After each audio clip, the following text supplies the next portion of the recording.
Welcome to Action Study Point. दोस्तों, इस video में हम Bihar SSC inter level mains exam के लिए दोस्तों प्रैक्टिस सेट लेकर आए हैं। काफ़ी दिनों से आपको प्रैक्टिस सेट नहीं मिल पा रहा था, इसलिए जो है आपको प्रैक्टिस सेट दोस्तों दोबारा मिलने वाला है। तो वीडियो काफ़ी इंपॉर्टेंट होने वाला है। इस वीडियो में हमने सारे ऐसे प्रश्न लिए हैं जो कि एग्जाम के लिए काफ़ी इंपॉर्टेंट है और काफ़ी अच्छे लेवल के प्रश्न मिलेंगे। तो वीडियो को जरूर अंत तक देखिएगा। देखिए, इसमें 30 प्रश्न मैंने लिया है। 30 में से आप कितने प्रश्न सही करते हैं कमेंट करके जरूर बताइएगा। तो आइए शुरू करते हैं आज का वीडियो। देखिए, पहला प्रश्न क्या है। निम्नलिखित में से वह कौन ब्रिटिश गवर्नर जनरल था जिसकी समाधि गाजीपुर में है। तो देखिए, उत्तर प्रदेश के गाजीपुर में है, तो सही आंसर क्या हो जाएगा, लॉर्ड कॉर्नवालिस करेक्ट आंसर हो जाएगा। जो लॉर्ड कॉर्नवालिस थे, इनकी जो समाधि है वह गाजीपुर में स्थित है, तो सही आंसर क्या हो जाएगा, ऑप्शन नंबर डी। बात करें लॉर्ड कॉर्नवालिस की, तो इन्हें भारत में सिविल सेवा का जनक कहा जाता है। कई बार ये प्रश्न पूछा गया कि भारत में सिविल सेवा का जनक किसे माना जाता है, तो सही आंसर हो जाएगा लॉर्ड कॉर्नवालिस को जो है सिविल सेवा का जनक माना जाता है। और 1793 में जो है इन्होंने स्थायी बंदोबस्त लागू किया था। तो ये दो प्रश्न यहाँ से बनते हैं। स्थायी बंदोबस्त 1793 में लागू किया था और इन्हें भारत में सिविल सेवा का जनक माना जाता है, तो ऑप्शन नंबर डी यहाँ पर हमारा करेक्ट आंसर हो जाएगा। दूसरा प्रश्न है, निम्न में से किस क्रांतिकारी नेता की मृत्यु जेल में भूख हड़ताल करने पर 64वें दिन हो गई थी। तो किस क्रांतिकारी नेता की मृत्यु जेल में भूख हड़ताल करते वक्त 64वें दिन हो गई थी। तो देखिए, आप इस जवाब अपना ज़रूर दीजिएगा। सही आंसर हो जाएगा ऑप्शन नंबर ए, जतिन दास। अगर आपने ए चुना था तो आपका जवाब करेक्ट हो जाएगा। अगला प्रश्न है, भारत की राजधानी कलकत्ता से दिल्ली 1912 में लाई गई, तब ब्रिटिश गवर्नर जनरल कौन था। देखिए, 1912 में भारत में गवर्नर जनरल नहीं बल्कि वायसराय होते थे, तो यहाँ पर वायसराय होना चाहिए। तो देखिए, 1912 में भारत का वायसराय कौन था, तो सही आंसर हो जाएगा लॉर्ड हॉर्डिंग सेकेंड।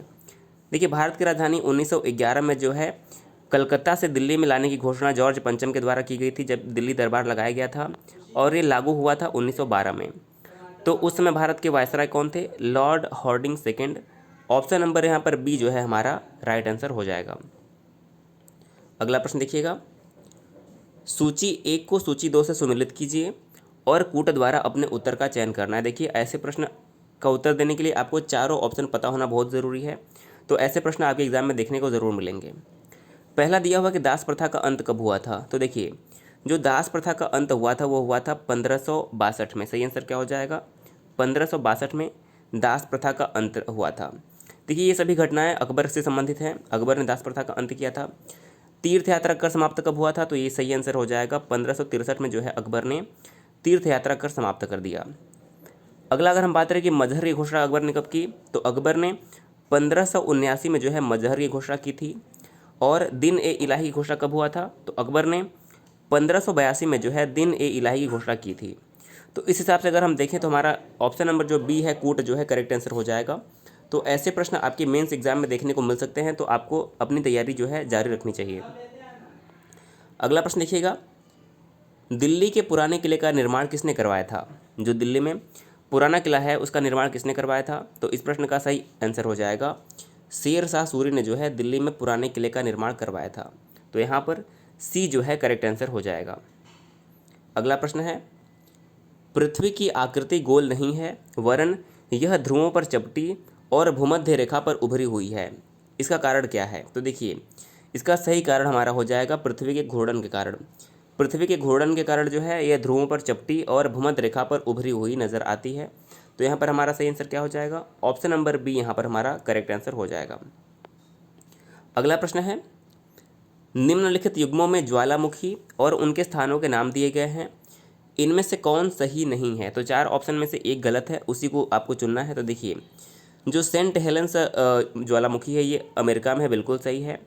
मोना लोआ जो है हवाई द्वीप पर, ये भी बिल्कुल सही है। किलीमंजारो जो है तंजानिया में, ये भी सही है। लेकिन जो ऑप्शन नंबर डी है माउंट पोपा, ये इंडोनेशिया में नहीं है, तो हमारा ऑप्शन नंबर डी करेक्ट हो जाएगा। देखिए, जो माउंट पोपा है यह म्यांमार में स्थित है, तो सही आंसर क्या हो जाएगा, माउंट पोपा म्यांमार में स्थित है, इंडोनेशिया में नहीं। तो ऑप्शन नंबर डी यहाँ पर करेक्ट हो जाएगा। अगला प्रश्न देखिए क्या है, ऐसी भूमि जो धरातल से 1000 मीटर से अधिक ऊंची तथा ढाल इसका जो होता है तीव्र और शिखर संकुचित होता है, तो उसे क्या कहते हैं। तो देखिए, जो भूमि से 1000 से मीटर से अधिक ऊंचा होता है और उसका ढाल तीव्र होती है और शिखर संकुचित होता है, तो उसे हम कहते हैं पर्वत। तो सही आंसर क्या हो जाएगा, ऑप्शन नंबर बी पर्वत यहाँ पर करेक्ट आंसर हो जाएगा। अगला प्रश्न है, मत देने का जो अधिकार है वो किसके अंतर्गत आता है? जो हमारा वोट देने का अधिकार है वो किसके अंतर्गत आता है? तो यह हमारा है एक नागरिक अधिकार है। क्या है? Civil right. Option number B correct हो जाएगा। वोट देने का अधिकार जो है एक नागरिक अधिकार है, तो ऑप्शन नंबर बी यहाँ पर करेक्ट हो जाएगा। अगला प्रश्न है, परमादेश रिट निम्नलिखित में से किस आधार पर जारी की जाती है? देखिए आप सभी को पता होगा रिट 5 प्रकार के होते हैं। जो हमारे अनुच्छेद 32 है, संवैधानिक उपचारों का अधिकार, इसके अंतर्गत 5 रिट रखे गए हैं। पहला है बंदी प्रत्यक्षीकरण, परमादेश, प्रतिषेध, उत्प्रेषण और अधिकार परीक्षा।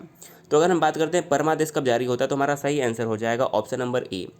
जब कोई पदाधिकारी अपने सार्वजनिक कर्तव्य का निर्वहन नहीं करता है तो कोर्ट द्वारा जो है परमादेश रिट जारी की जाती है। तो सही आंसर क्या हो जाएगा? देखिए जो ये सुप्रीम कोर्ट द्वारा अनुच्छेद 32 के द्वारा जारी किया जाता है, और जो हाई कोर्ट होते हैं वो 226 के अंतर्गत जो है रिट जारी करते हैं। तो ऑप्शन नंबर ए यहाँ पर करेक्ट हो जाएगा।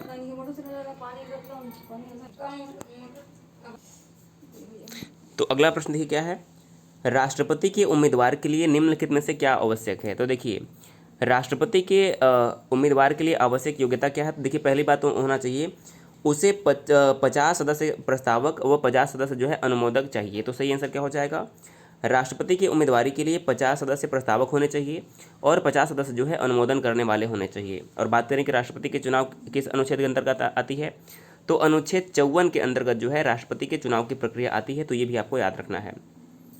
अगला प्रश्न है, निम्नलिखित में से किस अनुच्छेद में वर्णित है कि नागरिकों के लिए एक समान सिविल संहिता होगी? यानी कि जो समान नागरिक संहिता जिसे हम यूनिफॉर्म सिविल कोड कहते हैं, तो ये किस अनुच्छेद में वर्णित है? तो देखिए सही आंसर हो जाएगा ऑप्शन नंबर इसका देखिए सी करेक्ट हो जाएगा, अनुच्छेद 44। देखिए जो हमारा डीपीएसपी है यानी कि तो देखिए जो समान नागरिक संहिता है वह राज्य के नीति निर्देशक तत्व जो कि 36 से 51 तक में दोस्तों रखा गया है, उसी के अंतर्गत जो अनुच्छेद 44 है उसी में समान जो नागरिक संहिता है लागू जो है आती है।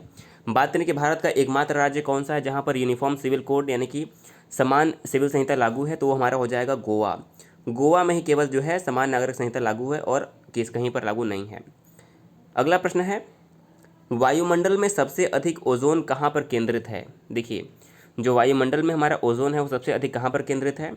तो इस प्रश्न का हमारा सही आंसर हो जाएगा ऑप्शन नंबर सी, स्ट्रेटोस्फेयर। यानी कि जो हमारा समताप मंडल है, समताप मंडल में ही सबसे अधिक जो है ओजोन केंद्रित है। तो सही आंसर क्या हो जाएगा? Option number C. देखिए जो ओजोन परत है वह सूर्य से आने वाले पराबैंगनी किरणों यानी कि जो अल्ट्रा वायलेंट रेज होती हैं उसको पृथ्वी तक आने से रोकती है। तो सही आंसर क्या हो जाएगा हमारा? ऑप्शन नंबर सी, स्ट्रेटोस्फेयर यानी कि समताप मंडल करेक्ट आंसर हो जाएगा। अगला प्रश्न है, निम्न में से कौन से स्थानीय पवन इटली में रक्त की वर्षा यानी कि ब्लड रेन लाती है? तो रक्त की वर्षा कौन सी लाती है? तो सही आंसर हो जाएगा ऑप्शन नंबर सी, सिराको। देखिए ऐसे प्रश्न काफ़ी बनते हैं एग्जाम में, तो सही आंसर हो जाएगा ऑप्शन नंबर सी। अगला प्रश्न देखिए कौन सा है, निम्नलिखित में से कौन सा मेघ सूर्य एवं चंद्रमा के चारों ओर प्रभामंडल का निर्माण करता है? तो कौन सा जो मेघ है वो सूर्य और चंद्रमा के चारों ओर प्रभामंडल का निर्माण करता है? तो इस प्रश्न का हमारा सही आंसर हो जाएगा ऑप्शन नंबर डी, पक्षाभ स्तरीय। जो पक्षाभ स्तरीय मेघ होता है यह सूर्य एवं चंद्रमा के चारों ओर प्रभामंडल का निर्माण करता है। ऑप्शन नंबर डी जिन लोगों ने भी चुना होगा उनका जवाब सही हो जाएगा। अगला प्रश्न देखिएगा, सूची ए को 2 से सम्मिलित कीजिए और कूट द्वारा अपने उत्तर का चयन करना है। तो देखिए जो टाइफून हवा है, जो टाइफून है ये कहाँ पर आता है? देखिए सभी चक्रवात के अलग अलग नाम हैं, सभी जो है चक्रवात के अलग अलग स्थानीय नाम हैं। तो जो टाइफून है इसे हम चीन में कहते हैं, विली विली ऑस्ट्रेलिया में कहते हैं, हरिकेन यूएसए में कहते हैं और टोर्नेडो जो है कैरेबियन सागर वाले क्षेत्र में कहते हैं। तो देखिए सभी जो है सुमेलित है। तो हमारा सही आंसर क्या हो जाएगा? ऑप्शन नंबर ए जो है इस प्रश्न का, क्योंकि ये जो सभी है पहले से सुमेलित दिया हुआ है। तो हमारा सही आंसर क्या हो जाएगा? ऑप्शन नंबर ए यहाँ पर हमारा राइट हो जाएगा। अगला प्रश्न है, एशिया का सबसे बड़ा द्वीप कौन सा है? देखिए ये प्रश्न काफ़ी कन्फ्यूज़ करने वाला है, तो आपको यहाँ पर ध्यान देना होगा। जो एशिया का सबसे बड़ा द्वीप है वो हमारा हो जाएगा ऑप्शन नंबर ए, बोर्नियो द्वीप। बोर्नियो द्वीप कहाँ पर है? तो आपको याद रखना है इंडोनेशिया। इंडोनेशिया जो है सबसे अधिक द्वीप समूहों वाला देश है और इसी में जो है बोर्नियो है सबसे बड़ा द्वीप है। और यहाँ पर आपको याद रखना है कि जो इंडोनेशिया की राजधानी जकार्ता है, लेकिन इंडोनेशिया की जो राजधानी बहुत ही जल्द बोर्नियो में जो है स्थानांतरित होने वाली है, क्योंकि जो जकार्ता है यहाँ पर जल स्तर काफ़ी बढ़ चुका है, तो बोर्नियो में ही जो है इंडोनेशिया की राजधानी बनने वाली है। वहीं पर हम बात करें कि सबसे बड़ा नदी द्वीप कौन सा है, तो ये भी याद रखना है आपको। जो असम में स्थित माजुली है, माजुली सबसे बड़ा नदी द्वीप है, तो ये भी याद रखना है आपको। अगला प्रश्न है बारन आइलैंड कहाँ, देखिए इसे हम बैरन आइलैंड भी कहते हैं, तो बैरन आइलैंड कहाँ पर है, काफ़ी इंपॉर्टेंट प्रश्न है। तो सही आंसर हो जाएगा हमारा अंडमान निकोबार द्वीप समूह में जो है बैरन आइलैंड है, तो यहाँ पर हमारा डी जो है करेक्ट आंसर हो जाएगा। अगला प्रश्न है निम्नलिखित में से कौन सी नदी जो गंगा नदी में दक्षिण से मिलती है, यानी देखिए बहुत सी नदियाँ गंगा में उत्तर से मिलती हैं और बहुत सी नदियाँ गंगा में दक्षिण से मिलती हैं, तो देखिए सही आंसर क्या हो जाएगा, कोसी, गंडक और घाघरा नदी जो है गंगा में उत्तर से यानी कि ऊपर से मिलती हैं, उत्तर से। लेकिन जो सोन नदी है यह गंगा में दक्षिण से मिलती है। आप सभी को पता होगा जो सोन नदी का उद्गम कहाँ से होता है, मध्य प्रदेश के अमरकंटक के पहाड़ियों से जो है सोन नदी का उद्गम होता है और यह दक्षिण में गंगा से प्रवेश करती है। तो सोन नदी जो है गंगा में दक्षिण से मिलती है, सही आंसर हो जाएगा ऑप्शन नंबर सी करेक्ट हो जाएगा, सोन। अगला प्रश्न देखिए निम्नलिखित में से देखिए गोवा राज्य की सीमा किन राज्यों को स्पर्श करती है, तो जो हमारा गोवा राज्य है इसकी सीमा किन राज्यों को स्पर्श करती है, तो आपको यहाँ पर याद रखना होगा गोवा के ऊपर हमारा आता है महाराष्ट्र, गोवा के ऊपर हमारा क्या हो जाएगा महाराष्ट्र, और गोवा के नीचे जो हमारा आता है वो होता है कर्नाटक। तो सही आंसर क्या हो जाएगा, गोवा जो है कर्नाटक और महाराष्ट्र से गोवा की जो है सीमा स्पर्श करती है, तो सही आंसर हो जाएगा ऑप्शन नंबर सी। अगला प्रश्न है भारत स्थलाकृति की दृष्टि से कितने देशों से जुड़ा हुआ है, यानी कि जो भारत की स्थलीय सीमा है वह कितने देशों को स्पर्श करती है, तो हमारा सही आंसर क्या हो जाएगा, ऑप्शन नंबर भी 7 करेक्ट हो जाएगा। देखिए अगर हम 7 की गिनती करें तो पहला क्या हो जाएगा, पहला हो जाएगा पाकिस्तान, दूसरा अफगानिस्तान, तीसरा हो जाएगा चीन, चौथा नेपाल, पाँचवा भूटान, छठा हमारा हो जाएगा बांग्लादेश और सातवां हो जाएगा म्यांमार। तो इस प्रकार से 7 ऐसे देश हैं जो भारत की स्थलीय सीमा को स्पर्श करते हैं, तो यहाँ पर हमारा सही आंसर क्या हो जाएगा 7 देश। बात करेंगे सबसे लंबी सीमा भारत किस देश के साथ साझा करता है, तो बांग्लादेश करेक्ट हो जाएगा। सबसे छोटी सीमा साझा करता है तो हो जाएगा अफगानिस्तान। ये दोनों पॉइंट आपको याद रखने हैं।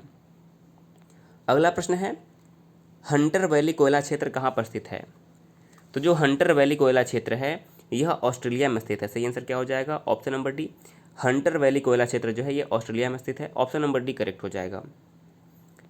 अगला प्रश्न है निम्नलिखित में से किस भक्त संत ने अपने संदेश के प्रचार के लिए सबसे पहले हिंदी का प्रयोग किया, तो किस संत ने सबसे पहले अपने धर्म के प्रचार के लिए अपने संदेश के प्रचार के लिए हिंदी भाषा का प्रयोग किया, तो सही आंसर हो जाएगा option number C Ramanand. Ramanand कौन थे, तो कबीर के गुरु रामानंद थे, तो इनका नाम याद रखना है। इन्होंने सबसे पहले हिंदी भाषा का प्रचार प्रसार किया, अपने संदेश के प्रचार के लिए हिंदी भाषा का प्रयोग किया, करेक्ट आंसर हो जाएगा। अगला प्रश्न है आधुनिक भारत में किसने वेदों की ओर लौटो का नारा दिया, तो वेदों की ओर लौटो का जो नारा दिया था वह स्वामी दयानंद सरस्वती ने दिया था, तो सही आंसर क्या हो जाएगा स्वामी दयानंद सरस्वती ने। देखिए स्वामी दयानंद सरस्वती ने 1875 में जो है आर्य समाज की स्थापना की थी, तो ये भी प्रश्न पूछा जाता है। इसके अलावा राजा राम मोहन राय ने 1828 में ब्रह्म समाज की स्थापना की थी। स्वामी विवेकानंद ने 1897 में रामकृष्ण मिशन की स्थापना की थी। तो ये कुछ पॉइंट जो है इंपॉर्टेंट एग्जाम में बार बार पूछे गए हैं। अगला प्रश्न देखिएगा सुप्रसिद्ध शायर मिर्ज़ा गालिब का जन्म कहाँ पर हुआ था, तो जो प्रसिद्ध उर्दू शायर मिर्ज़ा गालिब थे इनका जन्म आगरा में हुआ था, सही आंसर क्या हो जाएगा ऑप्शन नंबर ए आगरा जो है यहाँ पर हमारा करेक्ट आंसर हो जाएगा। अगला प्रश्न है मुखौटा नृत्य शैली का संबंध किस नृत्य शैली से है, तो देखिए जो मुखौटा नृत्य शैली है इसका संबंध है कथकली से, सही आंसर क्या हो जाएगा Kathakali, option number C correct हो जाएगा। बात करें कथकली कौन से राज्य की नृत्य है, तो हमारा सही आंसर हो जाएगा केरल। देखिए जो कथकली है ये केरल का नृत्य है और मोहिनी अट्टम भी जो है ये केरल का है। इसके अलावा मणिपुरी मणिपुर में है, कुचिपुड़ी जो है आंध्र प्रदेश का है और ओडिसी जो है उड़ीसा का है। इसके अलावा भरतनाट्यम की बात करें तो ये हमारा होता है तमिलनाडु का। अगला प्रश्न है शाहजहाँ का दरबारी कवि कौन था, तो देखिए जो फैज़ी थे तानसेन थे ये दो अकबर के नवरत्न में थे, तो हमारा यहाँ पर सही आंसर हो जाएगा option number D Kaleem. Kaleem जो थे वो शाहजहाँ के दरबारी कवि थे, ऑप्शन नंबर डी यहाँ पर हमारा राइट हो जाएगा। अगला प्रश्न है तीर्थंकर शब्द का किस धर्म से संबंध है, तो देखिए जो तीर्थंकर शब्द का संबंध है वो जैन धर्म से है। जैन धर्म के 24वें तीर्थंकर कौन थे, तो वो थे महावीर स्वामी, इनका ही नाम पूछा जाता है। 23वें जो थे वो थे पार्श्वनाथ। और हमारा आज का अंतिम प्रश्न है ऑल इंडिया रेडियो जो है इसका नाम परिवर्तित करके आकाशवाणी किस वर्ष किया गया, तो जो हमारा ऑल इंडिया रेडियो है इसका नाम आकाशवाणी कब किया गया, तो सही आंसर हो जाएगा 1957। 1957 में जो है आकाशवाणी का नाम ऑल इंडिया रेडियो का नाम बदलकर आकाशवाणी रख दिया गया, तो ऑप्शन नंबर डी करेक्ट हो जाएगा। तो देखिए इस वीडियो में कुल मिलाकर 30 प्रश्न थे। अगर आपने इसमें 25 से ज़्यादा अगर प्रश्न सही किए हैं तो आपकी तैयारी काफ़ी अच्छी है। आपने कितने प्रश्न सही किए हमें कमेंट करके ज़रूर बताइएगा। वीडियो पसंद आया तो जरूर शेयर कर दीजिएगा। वीडियो देखने के लिए बहुत बहुत धन्यवाद।